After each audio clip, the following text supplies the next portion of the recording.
Good morning, my dear students. Welcome to our moral value classes.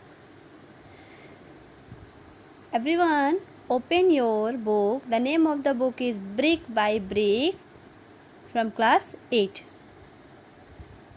Okay, so everyone, open your book. Lesson 5, page number 26. Today I will teach you lesson 5, Sally and the little plant.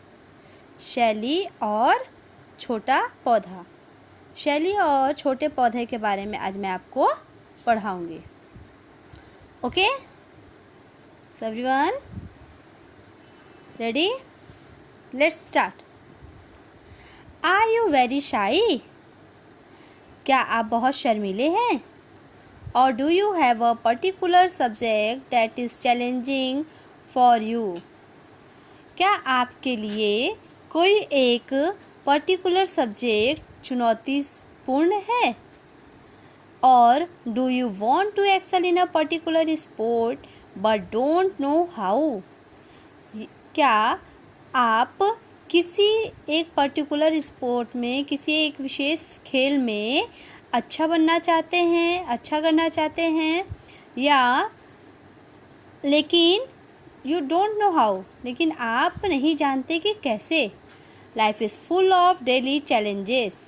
Life भरा हुआ है, life चुनौतियों से पूर्ण है, भरा हुआ है. लाइफ में डेली चुनौतियाँ आती रहती हैं. रोज़ नए चुनौतियाँ, रोज़ के जीवन में, रोज़ प्रतिदिन हमारे जीवन में एक नई चुनौती हमें मिलती है जिसका हमें सामना करना पड़ता है. In fact, challenges are what make our life interesting and overcoming them makes us stronger. In fact, challenges, जो चुनौतियाँ होती हैं, वे हमारे लाइफ को इंटरेस्टिंग बनाती है, रुचिकर बनाती है, और उन चैलेंजेस से सीख करके हमारी लाइफ, हमारा जीवन स्ट्रॉन्गर बन जाता है, मजबूत बनता है, जिससे हम चुनौतियों से क्या हर चीज़ सीखते हैं. हर नए दिन में नई चुनौतियां अगर हमारे सामने आती हैं तो हम उन चुनौतियों से कुछ सीखते ही हैं, जिससे हमारा लाइफ स्ट्रॉन्गर बनता है. We need to learn to take discomfort in our stride. हमें सीखने की ज़रूरत है, अपने उन चुनौतियों को, अपने उस डिस्कम्फर्ट को सीखने की ज़रूरत है, चुनौतियों को लेने की ज़रूरत है. When faced with a challenging situation, जब हम चैलेंजिंग सिचुएशन को, चुनौतीपूर्ण स्थितियों को, उस चुनौतीपूर्ण स्थितियों का सामना करते हैं. When things are not going the way you want, जब चीज़ें नहीं होती हैं जैसा कि आप चाहते हैं. Get back to your feet and make things happen. तो क्या आप गेट बैक, आप अपने पैरों को, अपने कदमों को वापस कर लेते हैं, एंड मेक थिंग्स हैपन, और उन चीज़ों को उन्हीं तरह होने देते हैं. Read this story. The teaches us to stand right back up. इस स्टोरी में यही बताया गया है, इस स्टोरी को आइए पढ़ते हैं, जिसमें यही बताया गया है कि किस तरीके से हमें अपने चैलेंजेस को फेस करना चाहिए, चुनौतियों का सामना करना चाहिए, उससे पीछे नहीं हटना चाहिए. Read on. There was an air of excitement in the classroom. कक्षा में खुशनुमा, उत्तेजनापूर्ण हवा का excitement. There was an air of excitement. उत्तेजनापूर्ण हवा का कक्षा में समावेश हो रहा था. उसमें क्या था? कक्षा में उत्तेजनापूर्ण हवा थी. सभी खुशी, उत्तेजनापूर्ण से मतलब क्या है? बच्चों की खुशी के जो लहर होती है, कि अब बच्चों की खुशी क्यों थी? देखिए, it was an important day in class when each student would be assigned a job for which they would be responsible for the first semester. It was an important day, यह एक महत्वपूर्ण दिन था जब कक्षा में के छात्रों को उनके शिक्षक के द्वारा पहले सेमेस्टर का कार्य, पहले वर्ग का कार्य, बच्चों को उनकी जिम्मेदारियों का कार्य उनको सौंपा जाएगा। As the teacher handed out the task, और वह कार्य टीचर के द्वारा उन्हें दिया जाएगा। Children were eager to get the ones which were most interesting, बच्चे उस कार्य को लेकर के बहुत ही उत्साहित थे, बहुत ही उत्सुक थे कि उन्हें कौन सा कार्य करने को मिलेगा, उन्हें यह नहीं पता था।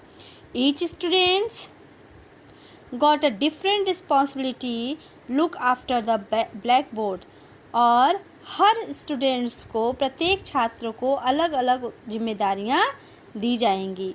Looking after the black board, किसी को ब्लैक बोर्ड्स की जिम्मेदारी दी जाएगी। ब्लैक बोर्ड्स की जिम्मेदारी में जैसे टीचर लिख करके जा रही हैं तो उसकी साफ़ सफाई के बारे में, या ब्लैक बोर्ड को मेंटेन करना, तो किसी को ब्लैक बोर्ड की जिम्मेदारी दी जाएगी। राइटिंग द थॉट्स, किसी को थॉट्स लिखने की जिम्मेदारी दी जाएगी। And details of classes on it, और किसी को डिटेल्स लिखने के लिए क्लासेस के पूरे details. Someone had to keep track of the timing, किसी को समय के निर्धारण की जिम्मेदारी दी जाएगी। Someone was in charge of the switching on and off lights, किसी को कक्षा के स्विच ऑन ऑफ करने की, बंद चालू करने की जिम्मेदारी दी जाएगी। And someone else got the opportunity to be cleanliness perfect, और किसी को क्लीनलीनेस, साफ सफाई की जिम्मेदारी दी जाएगी।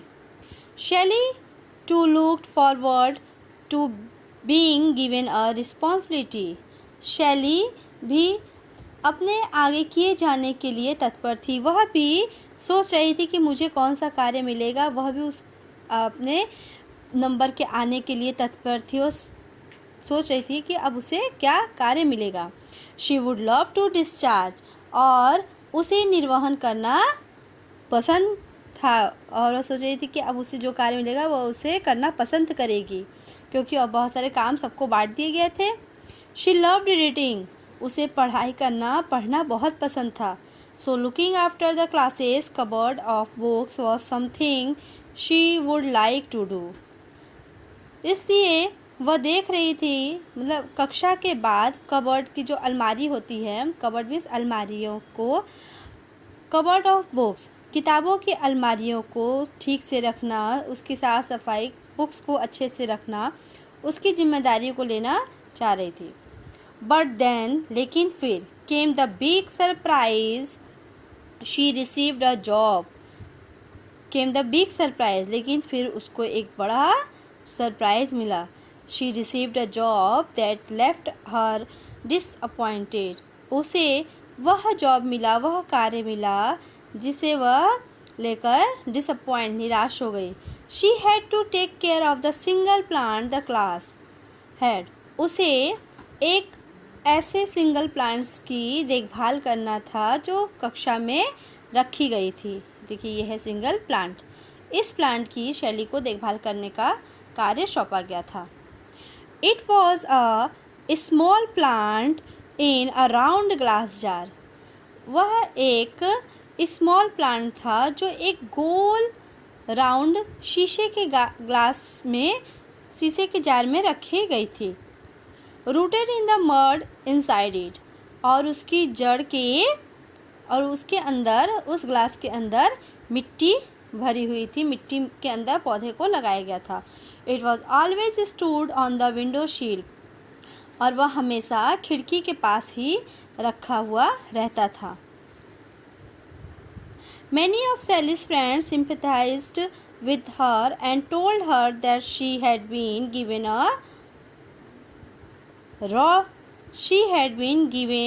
a raw deal. बहुत सारे शैली के जो दोस्त थे उन्होंने सैली से सहानुभूति दिखलाई, sympathized में सहानुभूति दिखलाई, और कहा कि उसे, she told her that she had been given, कि उसे एक रॉ डील, कच्चा कार्य करने के लिए मतलब कि एक ऐसा कार्य दिया गया है जिसका कोई का नहीं है, एक पौधे की देखभाल करने के लिए कच्चा सौदा जिसे कहें रॉ डील दिया गया है। You must speak about this, they advised her, उन्होंने उसे सुझाव दिया कि तुम्हें इसके बारे में बात करना चाहिए। Have a word with the teacher, said one of them, और उनमें से किसी एक ने उनसे कहा कि तुम्हें इसके बारे में अध्यापिका जी से बात करना चाहिए, टीचर से बात करना चाहिए। You deserve something better, advised another, फिर किसी दूसरे ने सुझाव दिया कि तुम इससे अच्छा डिज़र्व करती हो और इससे अच्छा कुछ कार्य करना तुम्हें सौंपा जाना चाहिए। Shelly decided not to pay attention to any of this observation, Sally ने निश्चय किया, सैली डिसाइडेड, सैली ने किसी की बातों को ध्यान नहीं दिया, और she decided to accept the task given to her and do it well, और उसने निश्चय किया कि वह इस कार्य को करेगी और बहुत अच्छे तरीके से उसे करेगी। I will make this worthwhile, she thought to herself, मैं इसे बहुत अच्छे से करूँगी, उसने खुद से में सोचा। The first thing that she decided to do was to find out about what make plants grow well and how she could tend to the plant well. सबसे पहले उसने सोचा, she decided, उसने निश्चय किया, to do was to find, और वह खोजना शुरू किया, about what makes, कि क्या चीज़ प्लांट को ग्रो अच्छे से बढ़ाएगी, and how she could tend to the plant well, और किस तरीके से इस पौधे को अच्छे तरीके से रखा जा सकता है। उसने सबसे पहले क्या सर्च करना शुरू किया कि क्या चीज़ है जो पौधे को अच्छे से रख सकती है और उसे पौधे को अच्छे तरीके से बढ़ा सकती है। She watered the plant every day and kept challenging its position so that it could get ample sunlight, वह प्रतिदिन उस पौधे को पानी देती एंड उसकी स्थिति को, उसकी पोजीशन को बदलती रहती, कभी उसको अच्छा उपयुक्त धूप मिले तो इधर उधर थोड़ा उसको बदलती रहती, उसके पोजीशन को बदलती रहती, और धूप उसे अब क्यों बदलती कि उसे उचित पर्याप्त मात्रा में धूप हवा मिले, उस तरह से उसको बदलती रहती। She collect some beautiful coloured pebbles, वह फिर उसने कुछ कलरफुल रंग बिरंगे कंकड़ लिए, पेबल्स में कंकड़ लिए, और उसे उन गमले में डाल दिया। उस गमले में उसने रंग बिरंगे कलरफुल कंकड़ ले करके उस गमले में डाल दिया कि वो सुंदर लगे, उसके मिट्टी में, देम इनटू द मड, उस गमले की मिट्टी में। The plant grew, it caught everyone's attention as it bloomed in the glass jar on the window sill. The plant grew, और उसकी केयर से प्लांट बढ़ने लगा। इट कॉट एवरीवन्स अटेंशन, और वह रोज़, एवरीवन मतलब सभी के अटेंशन का केंद्र बिंदु बन गया, सब उसकी तरफ ध्यान देने लगे कि वह पौधा बढ़ने लगा। As it bloomed in the glass jar on the window sill, जैसे जैसे वह पौधा बढ़ते गया, ब्लूम्ड होते गया, विकसित होते गया उस ग्लास जार में, ऑन द विंडो सिल, जो उस विंडो सिल पर, खिड़की पर रखी हुई थी। One day as the class was going on, the principal walked in, एक दिन जब कक्षा चल रही थी, द प्रिंसिपल, प्रधानाध्यापिका जी उस कक्षा में चलते हुए आई। She acknowledge the greeting of the students and walked around the class, उन्होंने कक्षा में आकर के सबको अभिवादन किया, और एंड वॉकड, और अभिवादन करने के बाद वह कक्षा में चारों तरफ घूमने लगी। She saw the plant green, तब उन्होंने देखा कि पौधा ग्रीन है, एंड वेल केप्ट, और बहुत अच्छे तरीके से रखा हुआ है, उसका विकास बहुत अच्छे तरीके से हो रहा है, पौधा मुरझाया नहीं है। देखिए यहाँ पर फर्स्ट फोटो में पौधा कितना छोटा है ना, और फिर जब वो उसका ध्यान देने लगी, देखिए पौधा धीरे धीरे विकसित होने लगा, बढ़ने लगा। और जब वो पूरी तरह से जब ध्यान अच्छे से देने लगी, वाटर देने लगी, तो पौधा बढ़ते हुए देखिए इतना बड़ा हो गया। She could not help but admire it. उन्होंने शी कुड नॉट हेल्प, वह मदद नहीं कर सकी, लेकिन उसकी प्रशंसा उन्होंने की। Shelly has been taking very good care of the plants at the teacher. Teacher ने कहा शैली ने इस पौधा की बहुत अच्छे तरीके से देखभाल की है। Oh Shelly, my dear, you have done a wonderful job with this one. ओ शैली, मेरी प्रिय, तुमने बहुत अच्छा कार्य किया है, सेड द प्रिंसिपल। प्रिंसिपल ने कहा। I think this class deserve to be recognised. मेरे ख्याल से इस कक्षा को रिकॉग्नाइज्ड करवाना चाहिए, इस कक्षा की पहचान करवानी चाहिए। We will encourage them in the assembly tomorrow. हम इसे कल असेंबली में इस कक्षा का प्रोत्साहन करेंगे। With pleasure ma'am, said the teacher. अध्यापिका ने कहा, बहुत धन्यवाद मैम, हम आपके आभारी हैं। As the principal walked out, the teacher congratulate Shelly. जैसे ही प्रधानाध्यापिका जी कक्षा के बाहर गईं, टीचर ने, अध्यापिका जी ने शैली को बधाई दी। वेल डन शैली डियर, शैली प्रिय, बहुत अच्छे। I knew you were the one who could neuter the plant well. मैं जानती थी कि तुम ही वह हो जो इस प्लांट का पालन पोषण ठीक तरीके से कर सकती हो। And you have done it, और तुमने ऐसा किया। The entire class stood up and cheerful for शैली।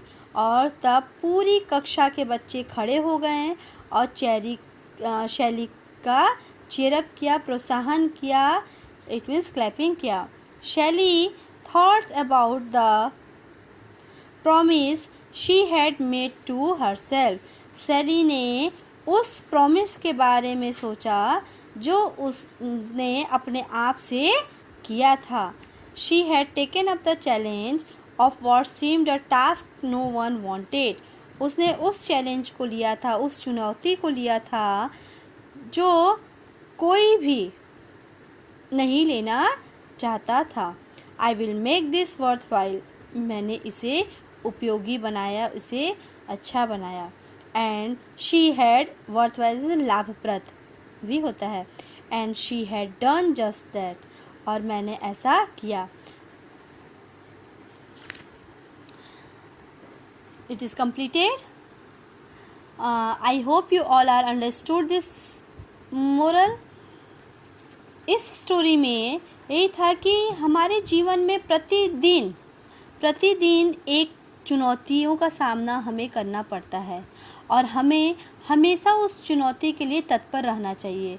कब हमारे जीवन में कौन सी चुनौती हमारे सामने आ जाए, उससे हमें डर करके पीछे नहीं भागना चाहिए, बल्कि पूरे हौसले के साथ, पूरी जिम्मेदारी के साथ उस चुनौती का सामना करना चाहिए, और उस पर हमें सफलता भी प्राप्त करनी चाहिए, जैसा कि शैली ने किया। शैली को तो पढ़ना पसंद था, और वह चाहती थी कि उसे बुक शेल्फ की साफ़ सफाई करने का काम मिले, लेकिन वो नहीं जानती थी कि उसे कौन सी चुनौती मिलेगी, कौन सा टास्क मिलेगा, और उसे वह टास्क मिला जिसे कोई भी नहीं करना चाहता था। तो उसे एक प्लांट की कार्य करने का टास्क मिला, उसे ठीक तरीके से रखने का, उसे ग्रो अप करने का। तो उस टास्क का भी उसने सामना किया। सबसे पहले उसने प्लांट्स के बारे में जानकारी इकट्ठा की, और फिर उसकी देखभाल अच्छे से करने लगी। और प्लांट्स की देखभाल करते हुए प्लांट्स क्या हो गया, ग्रो करता गया, ब्लूम्ड करता गया, और जिससे उसे शाबाशी मिली। तो इस तरीके से उसने अपने चैलेंज को एक्सेप्ट किया, और उसने ये ठान लिया था कि आई विल डू इट, मैं इसे ज़रूर करूँगी। तो उसके इस एक्सेप्शन से, उसके इस चैलेंज पूर्ण कार्य को उसने पूर्ण किया। तो ऐसा हम सभी को भी करना चाहिए बच्चों। अपने कार्य को हमें करना चाहिए, उससे पीछे नहीं भागना चाहिए। लाइफ में हमें आने वाली चुनौतियों का डटकर सामना करना चाहिए, ना कि उससे घबराना चाहिए। Okay?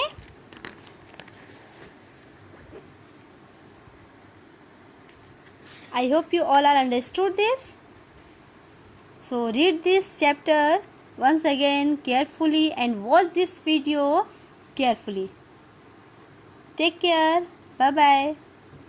Stay home, stay safe and stay blessed. Thank you.